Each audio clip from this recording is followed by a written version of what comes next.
Bonjour les cinquièmes, correction des poèmes sur le voyage, qu'on ne fait pas ces temps-ci, mais bon, on les lit. Alors, premier poème, les îles. Expliquez l'expression « île où on ne prendra jamais terre ».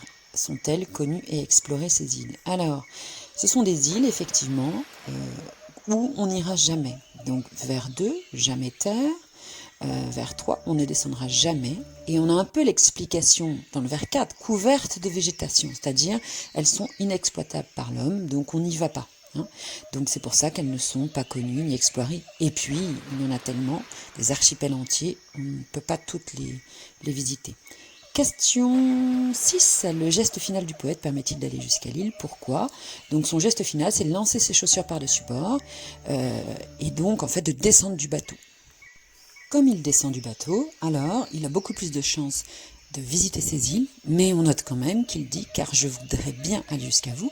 Voudrait ailler, c'est un conditionnel, donc aucune certitude sur le fait de savoir s'il pourra les visiter ou pas. Oui, je sais, le fond sonore que vous entendez vous donne l'impression que je suis au bord de la plage. C'est pas le cas, on le sait, mais bon. J'en rêve, donc c'est pour ça. Deuxième poème, le voyage immobile. Question 2. Au vers 5 et 9, relevez deux mots qui évoquent des lieux, en quoi se pose-t-il? Vers 5, continent. Vers 9, prairie. Bien sûr, il se pose. Le continent, c'est le lointain, le voyage, l'immensité de la planète.